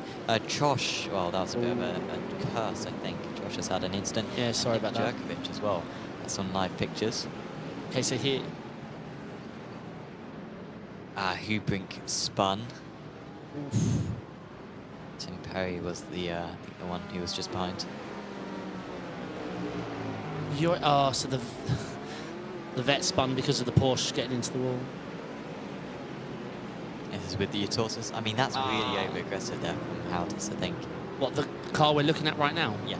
Whoever that is, yeah, that was way too much. I mean, he just come off the brake to dive the ins. Not dive, but... and then shame. Sort of because of that, there was another incident. What? Saunders lost it by himself. Oh, yeah. and another car lost it simultaneously, but the opposite. That was the battle for P2. You did into Schilling, and then Ansel comes across it. And then I think it was a Baye who was the last. Danny Neo was so unlucky. I mean... He looked like Philip had time to react there. He obviously was behind a car or vision was impaired somehow because it just looked like he arrived and smacked straight into them. But as I say, he might have been behind the car at the time and just gone too wide. But yeah, if it was Utortus, that's a shame because, yeah, like everyone, it was 2 by 2 by 2 and he was over a car width behind and then just released the brakes and tucked his nose in, which his nose then got crushed and yeah, caused the calamities. Calamities. Pleased with that word. I'm writing that down. Don't know where that came from. Ryan is now the race leader. Yep. Led at every track so far this season. I think he only led for 1 lap at Portimao during the pit stop sequence, but he won back at Watkins Glen. And now he is leading here at Daytona with 20 minutes to go. He's up 5 places. Top 3 still close. Robin Vist is closing in on those guys, but slowly. And Van der Nesse is going with him as well. That they are in 4th and 5th. And then there's another big gap behind. So he certainly is going to be one of the top 5 who's going to win this race. Most likely one of the top 3. And, well, let's face it, most likely this man. Because he's leading right now. And he's been very tricky to beat all through the season. Yeah. Matty in chat saying Ford seems great here. No, this is just reverse top 10 and there's a lot of Fords. Yeah, in the officials for 2 weeks in a row, it's just been an absolute 100% Mercs. Unequivocally Mercs. Yeah, Meyer not having the racing needed in the first one, so the reverse grids helped him. Agard the same. Lebet we didn't really see in the first race. Lebet with a bit of a mistake, I think. He's lost it. That's very early to lose 2nd place. Yeah. So I think he got a bad run. And Agard moves up into P2. Now, of course, Racing Lab Esports 1-2 now. Meyer and Agard on the same team, so they will try to work together. Van der Nesse getting ahead of Vist, and Vist has done the right thing there. Go behind Van der Nesse and hope that he can drag you up to the leaders, albeit it is unlikely. Kleinecht up to P6. He started from right at the back as well in race 1. Yeah, I mean, he's up 15 in this race.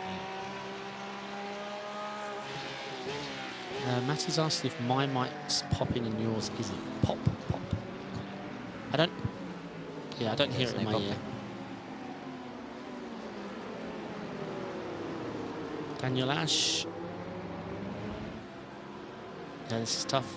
It's nice to see vets out there, but it just gives me a GT. I won't unshake seeing a GT. I don't know about you. I see a GTE, especially because they're all yellow. Sure. No, it is true. Yeah. Yeah, this is good race from Agard, but yeah, he just couldn't find it in the first one or qualifying, so he just got to hang on to this and collect those points and hope it adds up enough. Carbonite up into P6, he just got past. Clinex, or was he always, maybe he was always ahead of Clinex, apologies. This battle goes back to Simon Livingston. Oh, race for Livingston. Oh no, a huge mistake, yep. Yeah. Bailed out. But I mean, very grateful would Hooper have been for that, because otherwise they would have all got an awful run behind. But that'll be a slowdown now for Clinex, and that's a shame, because he'd driven a perfect race one as well, up to that moment. Yeah, but like you say, respect for him to see it early and pull out and take the escape road. Or how's this going to go? Forward to the inside. No, Porsche's nice and deep on the brake. Oh. Okay, looks like he might get that done and get clear on the right-hand side, but the Porsche traction maybe just... Yeah, Mustang's through. Rosseth up 34 places now. 34. He'll easily get up a couple more. So it'll be 36 places game, probably within quarters of an hour. He needs to drive angry more. I mean, we've seen a few instances, but I mean, both in race 1 and race 2, we've had some stratospheric movements, and I'm not exactly sure how, but it's happened. Maybe there's been more instances than we've seen, or maybe some drivers have just been moving through the field like a... Yeah, I mean, shout out to Mark Hutchinson as well, up 22 positions. That is quite some gains, but yeah, I can't picture a Seth gaining 34.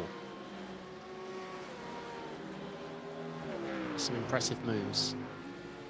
Wiss looking strong, hanging on to Van den Esse there in the Audi, only half a second back. I say half a second, half to 8 is normal. It's absolutely normal. Just seeing Adam Hedgecock's room. Is that camera working, or is it frozen, or is it just on the straight? I think he's just on the straight. He was turning the wheel before. Okay, he's talking. Yeah, he's talking. That is a very wide-angle lens. It is. Or he's a very small man. Matty's asking if Jonathan Cook's in this season. He is. I think he's out of this race. Yeah, I think Cook might be in chat. He had he got a penalty for jumping the start.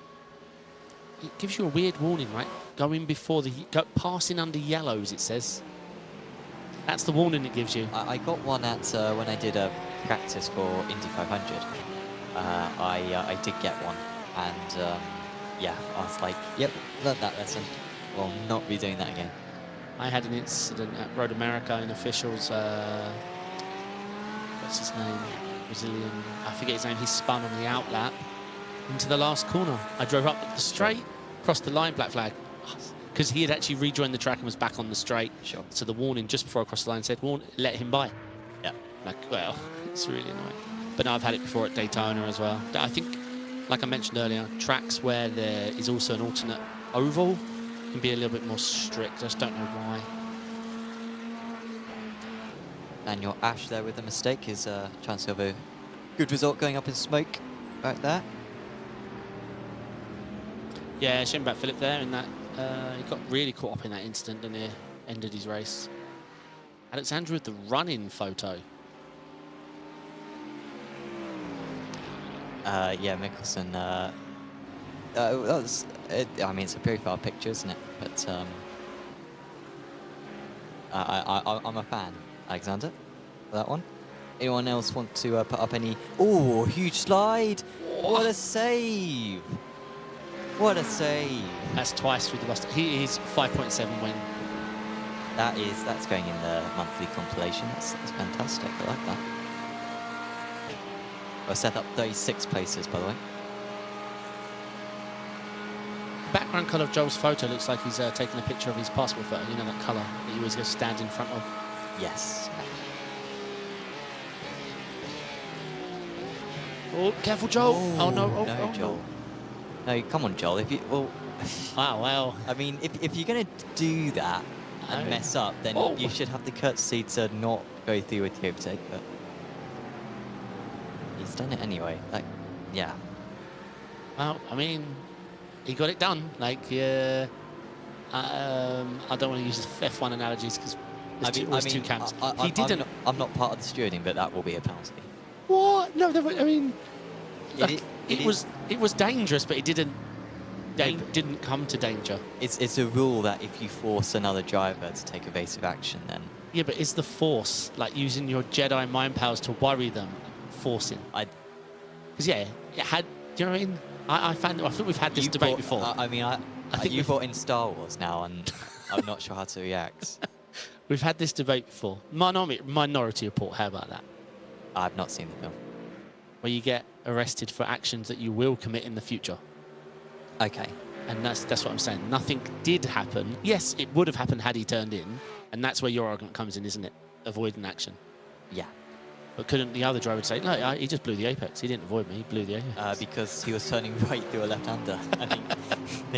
I would say that's evidence enough. Aye. We'll never agree. Rennsport finding himself, what is it, 6 seconds off the bubble for the front 5? Yeah, he's not going to get any further, is he? Nope. Audi could have a look here, but it's on a Mercedes, so the only looking to be doing is at the rear wing. Nick Glenn, who is Vin Glenn's father. Where is Vin currently? Where is Vin? Honestly, I lost track myself.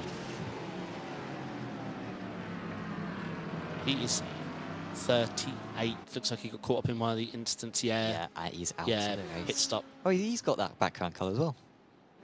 Yeah, it's possible. We've solved it. Yeah.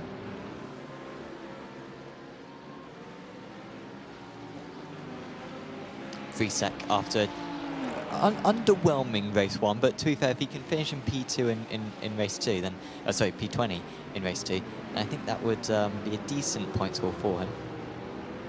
He's currently leader of the Amateur Championship, so those points are really significant for him. Ross Fowler, by the way, up 19 places, just moved past him. Leader of the AMS is Simon Andre Livingston, with the issues earlier on for the race 1 winner in the AMS. Those guys have really been able to take advantage of that. Yeah, not many movers and shakers. Looks like a lot of them are waiting now for... I'm not sure. There are some big gaggles out there, but we're not seeing a lot of moving and shaking at the moment. Well, unless you're in the back of that Porsche from Joel, then you're seeing a lot of moving. He's definitely running 5.7 wing. It's just really tricky in the Porsche. It does give you that straight line, almost compensating, but yeah, you just got nothing in the corners. I mean, you can manage it, but it's just very difficult.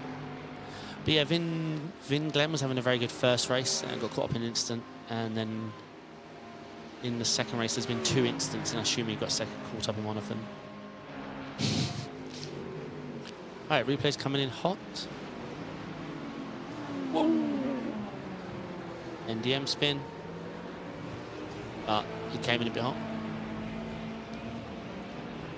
So it's now Delgado lost P2. He didn't get a slowdown from that, but he did. He was very slow. Planet was just too close to the car ahead. Yeah. And did not make his vision very useful. Oi. Oh, no. No. What?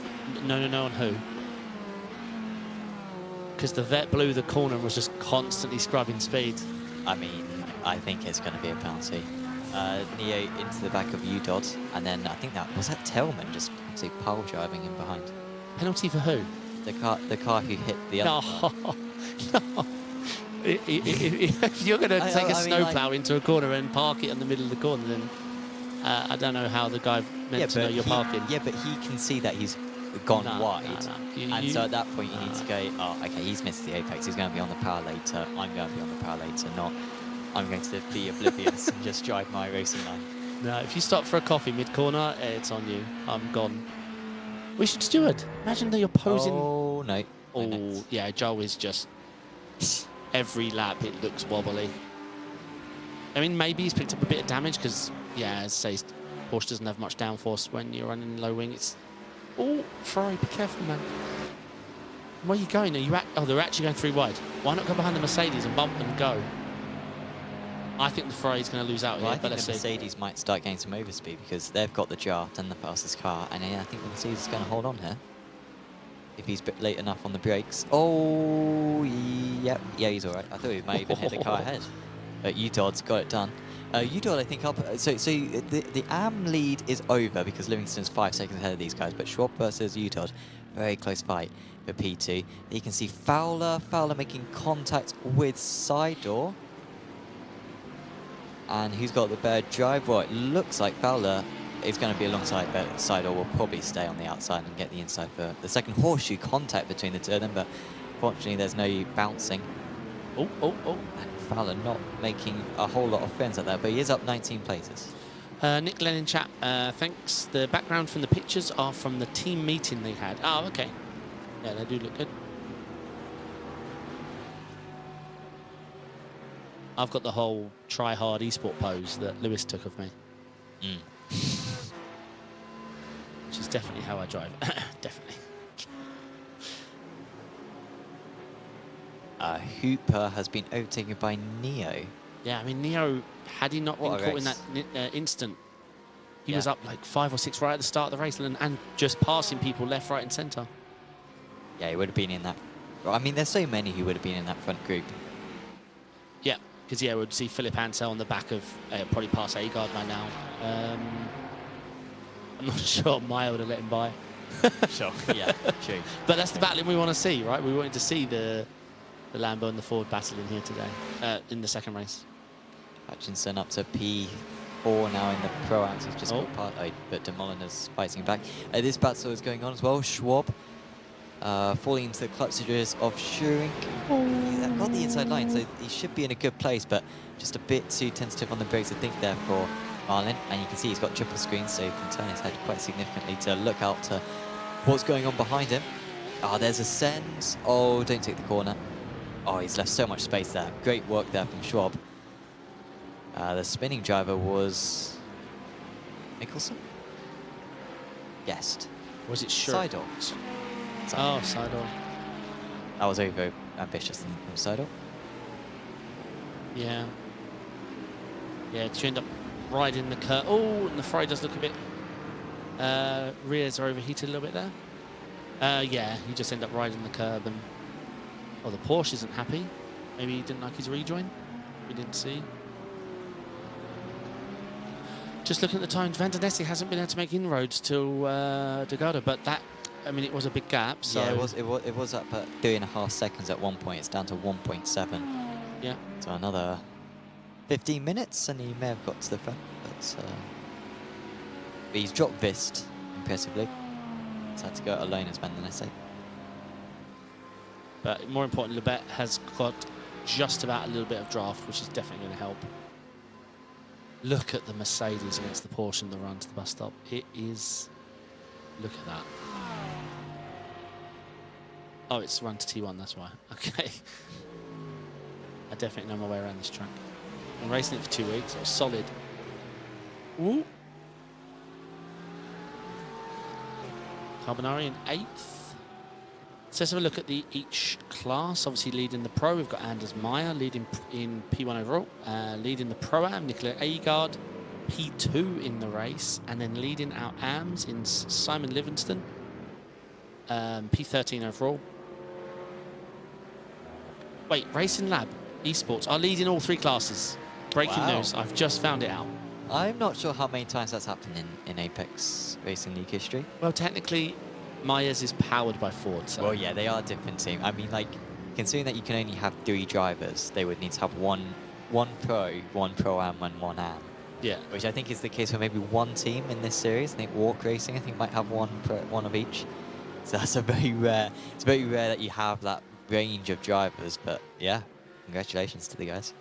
I remember, was it PESC? Apex rocking up with Apex Racing Team, Apex Racing Academy, and Storm4. Like, yeah. We're here. 8 drivers. We're here. 3 teams. Yeah. The Redline did something similar, right? They had Redline, they had the Red Bull team, and then there was the Verstappen.com thing. Sure, yeah. Similar principle. Abayo on the comeback. He's up to 22nd place now. He's just got past Dominic Engel a bit. Engel is lacking bodywork. I think he's been lacking that bodywork from pretty much the start of the race. May have even been turn 1 on lap 1 where he lost it.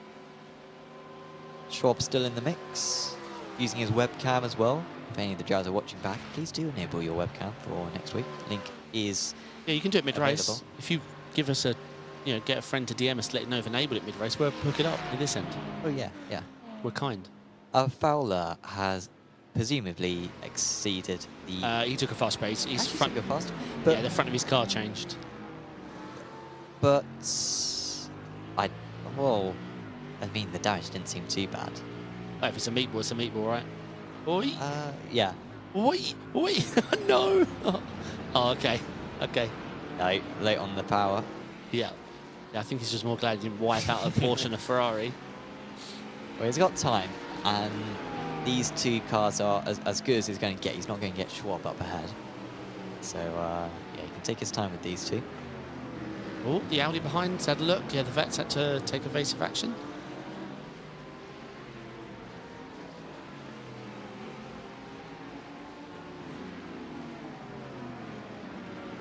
And Engel's able to take the corner nicely there. Problem is his straight line speed is non-existent, so you'll struggle to hang on to this. I had damage in one of my officials here this week, and someone came in the radio was behind me and went, "Can you move? You've got no straight line speed." I was damaged, and I was like, "No, pass me. It's still a race. I'm sorry you can't pass me when I've got no speed, but I'm not going to now let you by." I think you've got confused, sir. Yes, I'm awfully slow in the straights, so doesn't say a lot about you. This is a nice gaggle. Big fan of this paint for Mark Hutchinson. The bonnet is It's just nice very to strange. not see it on a BMW, right, like previous seasons. Sure. I don't hate the BMW. I just don't Well, like it. yeah. There's a lot of words to describe it. I think hate might be appropriate for. It's close, you, but I'm not a hateful person. Just massively dislike it. Yeah, this could turn out to be a nice battle. Yeah, this is for P4 in the primes. Does sound good.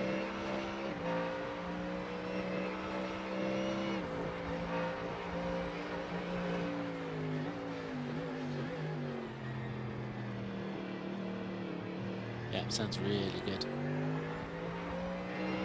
Maya's going to be pleased with this. What can Rousseff do? There's nothing really Rousseff can do with the time remaining, but still up 36 positions. He's not going to be too upset with that.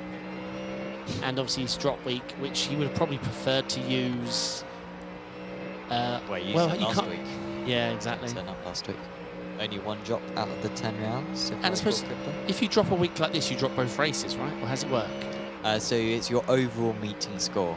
So Got yeah. So it would be these two scores basically accumulate the same as what a normal meeting would. In fact, you can actually score more points in one of these meetings because it's harder to get 2 race wins in this format than 1 race win in the other one. Ah, that's the chicken flag. And Maya does win, but it was very close to A-Guide. I think it was a choreographed finish. And it is a Racing Lab Esports 1-2. I don't know if you can corroborate 57 thousandths. Yeah, it was a bit too close. Yeah, you can't I choreograph did 57. give it up last season to Seth. He did the same thing. Here comes Hutchinson. He's going to get De Molina. He's got him, yeah. Right at the line. Good work there from Mark Hutchinson. 25 places gained in race 2. Top of the Amjars will be Simon Andre Livingston. Great result for the Norwegian. Up there in 13th place overall. This one's still going. Ansel will get past Hedgecock for 25th. And what about this one? Tim Perry going the long way round. Yeah, that looks good for Tim Perry. That means miles ahead. What were the other two doing? I seemingly forgot what the accelerator was. Did they run out of fuel or something? We saw them seem ever so slow to the line. David Bowler as well. Was that Racing Lab Esports 1 Pro, 1 Pro-Am, and 1 Am? Yes. Mega work. Might be a first. I don't know. But we can say that it is. So congratulations to those guys on a huge achievement, and it helps them a lot in the championship. Maya will extend his championship lead after tonight. I think he scored pretty much the same amount of points as Chris van der Nesse, so great work for him. And there are the final results. Maya ahead of Agard by just under a tenth. Delgado in third place, well choreographed from the Racing Lab Esports drivers as well. Van der Nesse starts